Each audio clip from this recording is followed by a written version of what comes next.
ทำสร้างเพิ่นก่อนว่า50 สอบนี่สิฮอดไซเนาะพี่น้องเนาะสาบฮอดไซและสิได้ประมาณจักฟ้านะตอนนี้เพิ่นกระสาบได้ลายเติบเลยพี่น้องเลย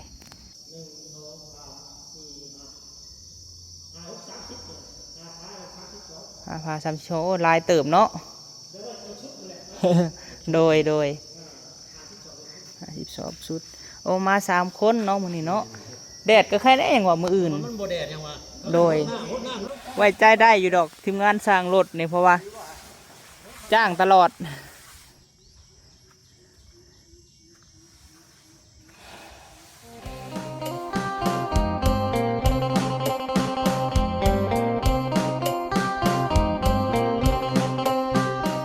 โดยกับทักไทยสบายดีสวัสดีพ่อแม่พี่น้องเบิร์ดสุคนเลยพี่น้องเด้อเนาะมื้อนี้กระเสือบุทันแห้งพี่น้องเลยใส่เสือใหญ่คนแห้งกวบอิ่มอยู่เนาะพี่น้องเนาะโดยเอาพบพ่อบ่าวพะมี่มื้อนี้พี่น้องเอ้ยเข้ามาถือว่าคลิปนี้เนาะพี่น้องเนาะก็อยากจังใดมาเอาบุญเอาศีลนำกันเลยพี่น้องเด้อเนาะขอให้พ่อแม่พี่น้องเนาะเรียกว่าเจ้าภาพเจ้าศรัทธาเพิ่นพี่น้องเอ้ยทางครอบครัวเอื้อยสายตาเนาะพร้อมด้วยไอ้ไม้โดยพี่น้องเนาะทางสามีของเอื้อยสายตาพี่น้องเอ้ยและก็พ่อพันทองวงศาพร้อมด้วยครอบครัวเนาะแล้วก็พร้อมด้วยแม่ตู่บุญทวีอังตวนเด้อพี่น้องเอ้ยจากออสเตรเลียเนาะโดยจังใดก็ขอบบุญขอบคุณทางครอบครัวเพิ่นหลายๆเบิดทุกท่านพี่น้องเอ้ยที่ซอยมาซอยวัดว่าอารามเนาะพี่น้องเนาะมื้อนี้บ่าวพะมี่ได้พาสร้างมาแหละพี่น้องเอ้ยเนาะเพิ่นมาเฮ็ดแบบไว้แต่มื้อวานนี่พุ่นแหละพี่น้องเอ้ยตั้งแต่มื้อก่อนพุ่นแหละ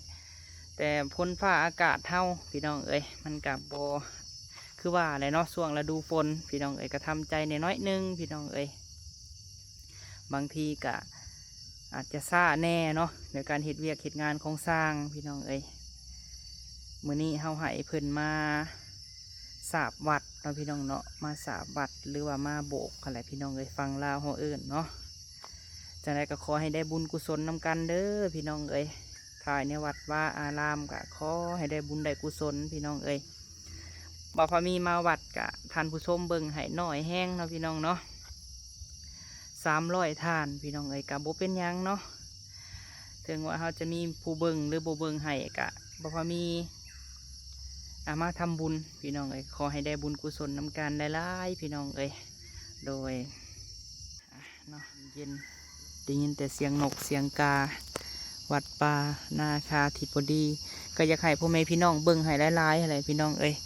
คือคลิปเฮาถ่ายทั่วไปถึงว่าจะบ่มีภัยแสดงให้หรือว่าบ่มีภัยมาเข้าคลิปนำเนาะเพราะว่าเฮามาอัปเดตงานพี่น้องเอ้ยจิตใจกะสงบเนาะพี่น้องเข้ามาวัดว่ากะเอาจึงได้กะขอให้พ่อพันทองวงศาพี่น้องเอ้ยพร้อมด้วยเอื้อยสายตาเนาะแล้วก็ไอ้ไม้แฮร์รี่เนาะพี่น้องเนาะพร้อมด้วยแม่ตูวีนั่นแหละได้บุญได้กุศลแล้วก็พี่น้องหลายๆท่านไอพี่น้องที่ว่าได้เข้ามาเบิ่งคลิปฝนกะฮักกะเศร้าตกพี่น้องเอ้ยไปจังได้ก็เข้าไปเบิ่งน้ำกัน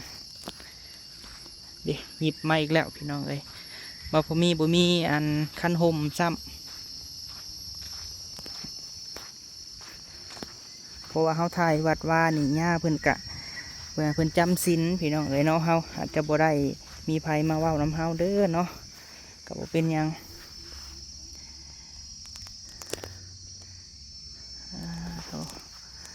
ก็ได้ข้างหนึ่งพี่น้องเอ้ยเพิ่นถ่าให้มันแห้งแล้วเพิ่นสีลงฟองเนาะเพิ่นสีคัดแห้งซ่าเนี่ยพอฝนตกแต่กระสาบได้อยู่พี่น้องไอ้พอเพิ่นผสมปูนอยู่ทางในพุ่น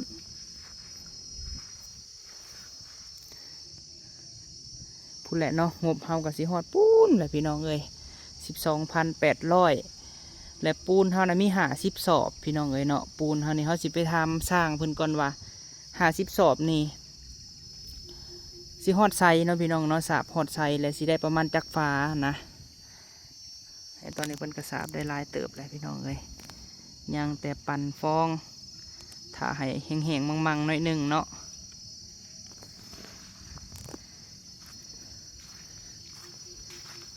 ทีมงานของสร้างรถนั่นแหละพี่น้องเอ้ยเพิ่นจะปิดงานปิดจ็อบงานไม่บิ่งมื้อนี้นั่นแหละบ่พอมีอาจจะมาซ่าแน่เพราะว่าเป็นแลกเงินแลกหยังให้ค่าสร้างทั้งนั้นสบายดีเด้อสร้างเด้อโดยที่โตอันไหนอยู่ในพี่เลยเนาะนอนระวังได้สร้างไว้ทางเทิงผู้เล็กเวียดมันเอาอันเล็กขึ้นไปเทิงผู้ตะย่านเนาะ อยู่บนเจ้าบ่ย่านโดยบ้านนี่กะวาชิมาบ้านนี่เพิ่นก็กล้าไปปิดแกนไม่เท่าโดยเฮาว่าอยากถามเจ้าอันปูนนี่มัน50 ศอกนี่มันสิได้หลายปานใดสมมุติว่าเฮาสาบนี่นะมันสิได้มันสิพออยู่บ่อะไรยังว่าข้างนอกมันก็สิได้หลายฟ้าอยู่ติเนาะได้หลายพาละ6 ศอกโอ้โดยได้หลายอยู่ดอกสันเนาะ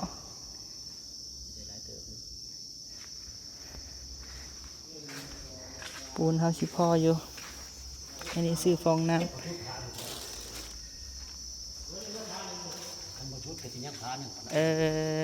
โดย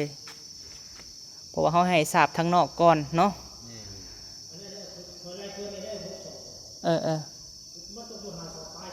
ได้ประมาณจักฟ้าก็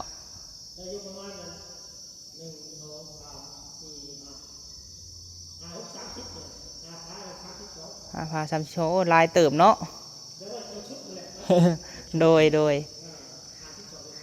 50 ชุดโอ้มา3 คนเนาะมื้อนี้เนาะแดดก็ใครได้เองว่ามื้ออื่นมันบ่แดดยังว่าโดยหน้ามันบ่แห้งแม่นนั่นแหละมันแดดได้มือละฟ้าคันแห้งนี่ได้มือละฟ้าเนาะนี่ถ้ามันแล้วมันบ่แห้งนี่ท่าโดยได้ยินสั่งรถว่าสิเข้ามาอยู่จักหน่อยเพิ่นสิปิดงานทั้งนั้น โดยนี่เข้ามาจอบอยู่ปูนมันก็จะเป็นอะไรเนาะมันหึงเลยได้นี่เนาะนี่ว่าในห้านเขาก็หึงเติบเลยได้อยู่เนาะ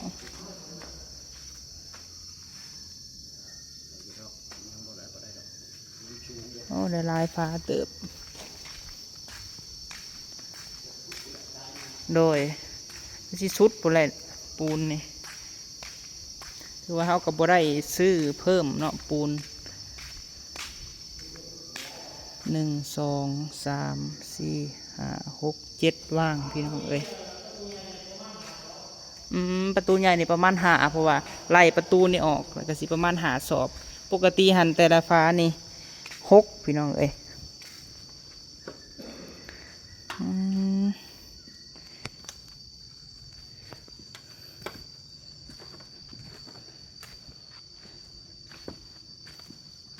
ทรายเฮาอันนี้งบประมาณที่เฮาเทพื้นเนาะพี่น้องเนาะนี่กะ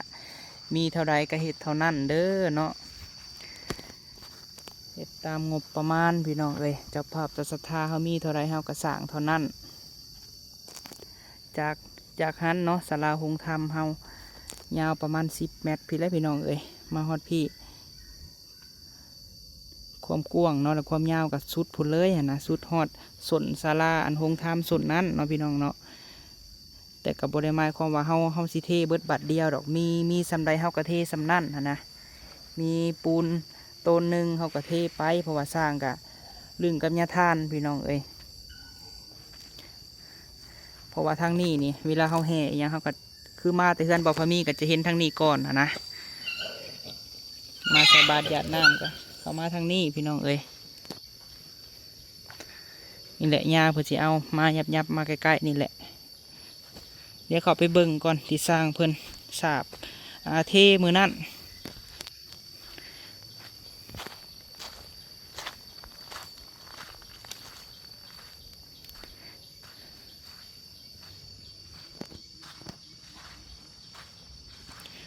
มันก็เห็ดงามเลยพี่น้องเอ้ยเนาะเห็ดจบงามลายสร้างอันนี้ก็กว้างเติบอยู่พี่น้องเอ้ย เพิ่นบ่ทันแกะแบบออกเนาะให้มันแห้งคักก่อนฝนตกใส่ก็แห้งๆคักแหละอันนี้แมนศาลาหงธรรมบ้านถาดอิงหังเด้อพี่น้องไอ้วัดป่าพี่แรกเนาะเฮาฉาบปูนเฮากับสิประมาณสุดนี่เลยแหละพี่น้องเอ้ยปูนเฮาตอนนี้ฮะอันนี้สร้างผู้เก่าเพิ่นมาอันเทพื้นพี่น้องเอ้ยผู้ที่ลึงกับยาทานนั่นแหละแบบมีงบเท่าใดมีอันปูนต้น1 2ต้นที่ว่าเฮามาเทอันนี้เพิ่นก็มาหั่นนะเพิ่นก็จะไล่ราคาย่อมเยาให้อยู่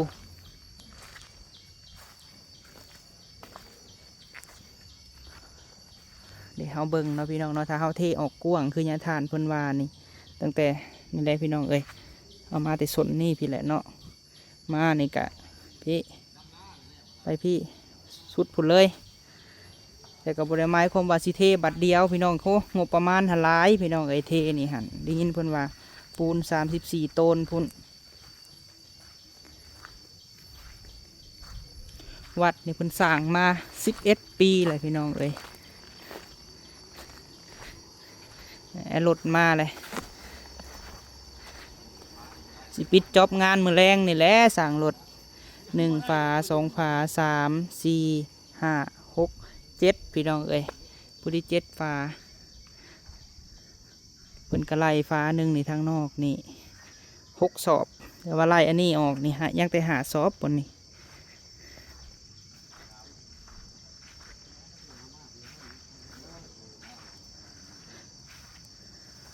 มือน่ะพากันแบกแป้นมาเนาะปักไกลๆนึง สบายดีได้อรถเด้อมาเบิ่งทีมงานเราว่ามันแห้งซ่าเราว่าอากาศคึมเนาะ รถบ่ได้หลายบ่ได้ทหาร แห้งอยู่บ่น้ำนี่ฮะ บ่นะ มันบ่ขึ้น อืม แนะนำเนื้อมัน อยู่ แท้ ใดชงเจ้าว่าใดตาย เขาเปิดในแท่งเนาะ เปิดในแท้มันบ่ นี่ ขึ้น มันแท้งพูด มึงเดี๋ยวเขาสิลองเปิดเบิ่งเอาน้ำในแท่งบ่ใส่รถนี่ฮะเออ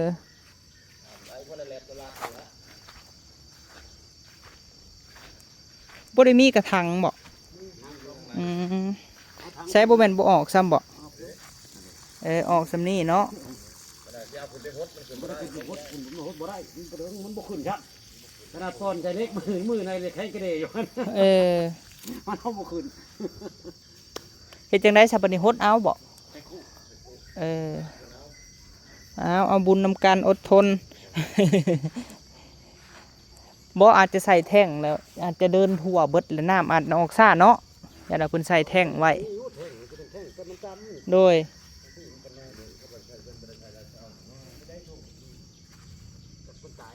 แม่นนั่นแหละ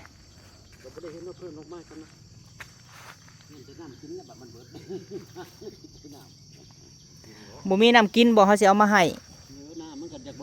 โดยเขาสิเอามาให้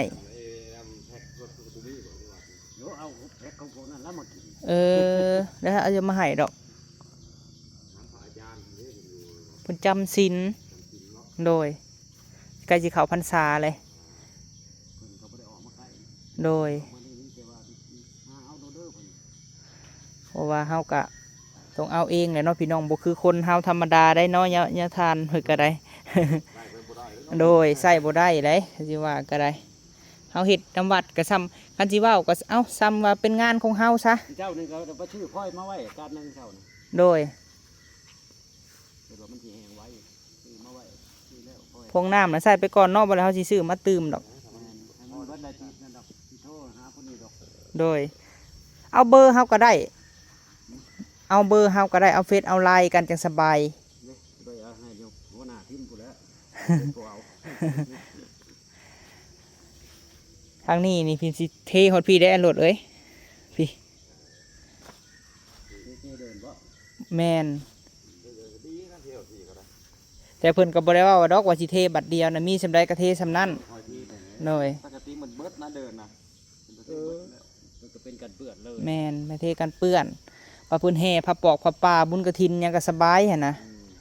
ออกต้นหยาดยม มันหลายเดือนนะพุ่นกับพุ่นอยู่ดัง แมนให้เพิ่นไล่เพิ่นว่าโอ้ตกปูน34-35ต้นเพิ่นว่าแต่ก็เฮากับบ่แม่นว่าเฮาเฮ็ดบัดเดียวเนาะมีทำใดเฮาก็เฮ็ดซำนั้น คอยเป็นคอยไป แมน ไปสักหน่อย แต่ว่าสิสาบมันนี่ก้อนนี่เวียดผู้เพิ่นเอาอันน่ะขึ้นฮอดเทิงผู้ได้พี่ไปข้างไว้ อันล้มอยู่บ่อยู่แล้ว เออ ตกลงมาให้บ่ซ้อกันเนี่ยล้มมันตกลงมามันถอดไปน่ะ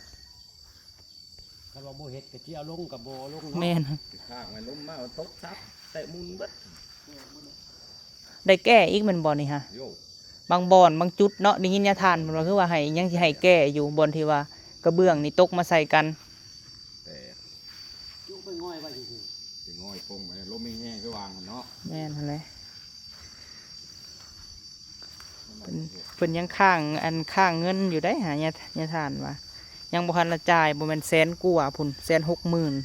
ตัวมันก็เรียกมันหลายๆแล้วไฟแทบปลาล้มจะว่ามันน้อยจะว่าจะพ้นลูกจะว่าจะตั้ง ยังใส่เป็นหลอกเป็นลมอยู่แถวนี้เนาะแม่นหั่นเลย ทั้งลบมันล้มทั้งหยอดโซฟาพอประจักษ์ มึงก็ถ้ามันมาล้ำเก่ามันมูก็บ่อยากล้ มีงานแก้เนาะ ำมันงานแก่ โดย มันเฮ็ดยากเลยงานแก่อ่า เป็นบ้านเพิ่นนี่เพิ่นคือสิมีแหละเนาะเจ้าได้ยินเพิ่นเว้าอยู่บ่อยรถ แต่ที่ยั่งหรอก ยังเนาะเป็นบ้านนี่ได้แต่วงกบเพิ่นก็สิใส่ไม้ธรรมดานี่แหละเนาะ ใส่แวนบอก เพิ่นใส่อัน3นี่เนาะหักไม้นะเห็นส่วนหลาย แม่นหาซิ แม่น50ติสูงซ้ํก็คงมีบิ่งพุ่นได้หั่นเนาะพื้นก็สูงบัดล็อกในแห้งอันนั้นเลยเพิ่นนี่บ่ทันแน่นอนเพิ่นว่าสิขึ้นนั้นช่วงอันแบบขึ้นไปอันนี้นะใส่บาทนี่คือสิบ่ทันดอก กับบทท่านไปบาทเดือนเก้านี่บ่ บ่เดือน8เข้าพรรษานี่บ่ทันเนาะยังบ่ทันแหละ เขาบรรชา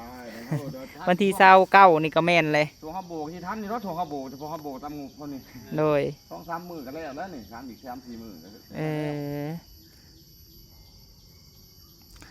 อพุ่นแหละคันมีศรัทธามาอีก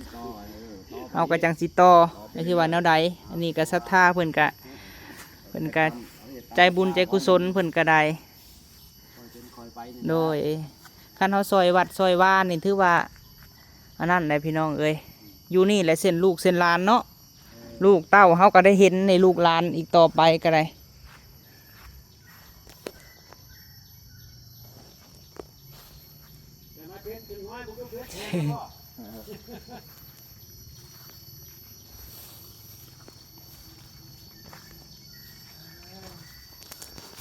บ่คือเด็ดแห่งกล้าได้เนาะไอ้รถ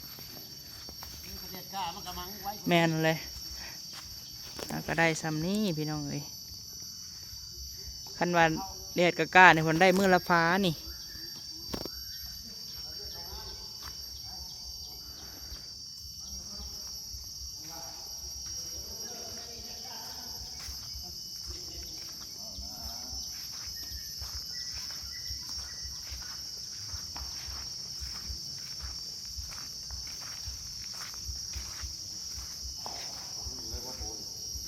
ใครแต่ว่าผสมอยู่ไหนยังวะ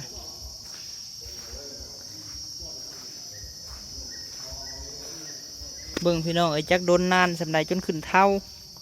จนเกิดเท่าทางหน้าในหันแมนเพื่อสิสร้างพระพุทธรูปใหญ่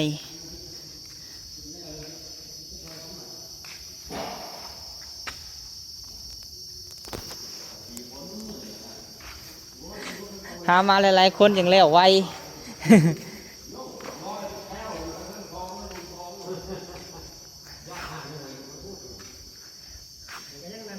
ห่างในวัดเนี่ยบ่รู้เอามาแต่เฮือน เอามาแต่เฮือนเอายังแก้เนาะขันเอาแป้นยังแบกติ ชอบเมื่อยทรงเถื่อจังพอพี่เวียดเครื่องอุปกรณ์บ่ได้เอาเมื่อเนาะใส่ล็อกไว้ข้างใน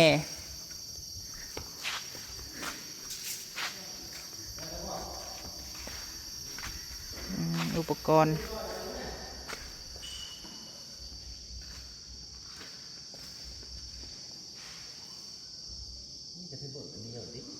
เออจะกำมืออะไรที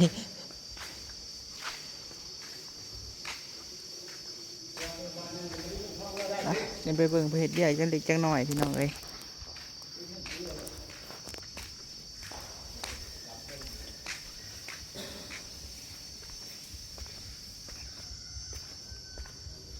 มื้อนี้มาผู้เดียวมื้อนี้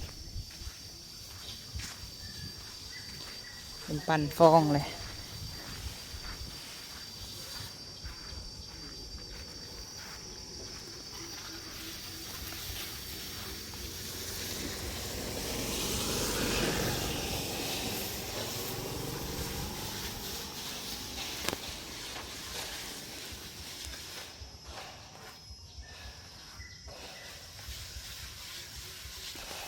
ทีมงานสร้างรถนี่มั่นใจได้พี่น้องเอ้ยเพิ่นเฮ็ดงามบ่เป็นหยังดอก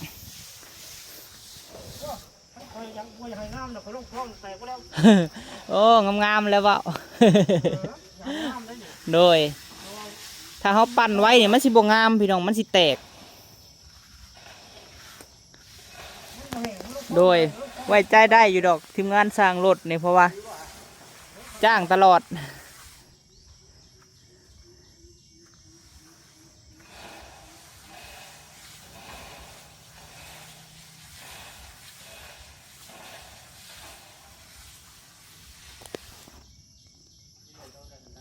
กำลังคืบหน้าพี่น้องไอ้วัดป่าบรรทัดเฮา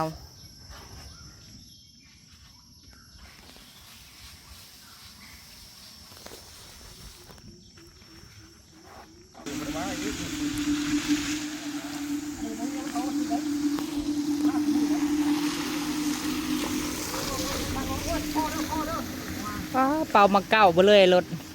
ป้ายรถนี่เก้าบ่ธรรมดาอันนี้ทีมงานนี่ครับผมมีบริภาควันถิดบ่วันศิลได้สะบ่ศิลกับบ่โซนอีกป้าเถอะนอกจากข้าวเวียกขั้นข้าวเวียกมันบ่ได้มานอกจากข้าวเวียกนะมันจะว่าเนี่ยมันข้าวมันผูกแขนมันเท่าเพิ่น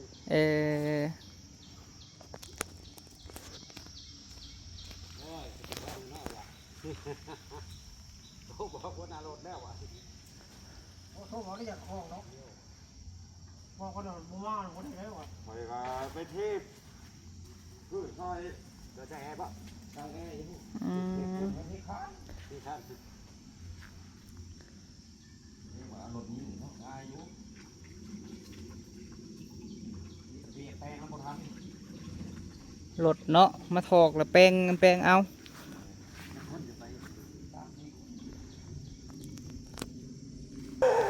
สาพี่น้องเลยเนาะคลิปนี้ก็สีประมาณนี้เด้อเนาะจะได้ก็ขอบคุณทาง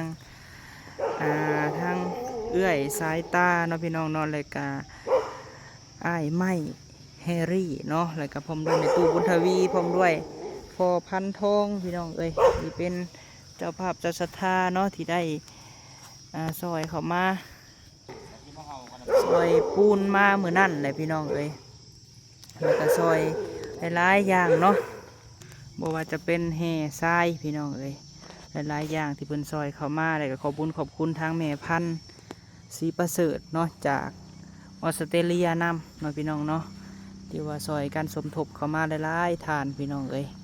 จังใดก็เอาบุญนำกันเด้อเนาะคลิปนี้ก็เดี๋ยวสิไปซื้อน้ามาไว้ให้ช่างเพิ่นก่อนพี่น้องเอ้ยจะตุก20 ลิตรตุกหนึ่งมาไว้ให้ช่างเพิ่นโดยจังใดก็ฝากกดไลค์กดแชร์นะพี่น้องเนาะสำหรับคลิปนี้ไปเด้อพี่น้องเด้อเนาะสบายดี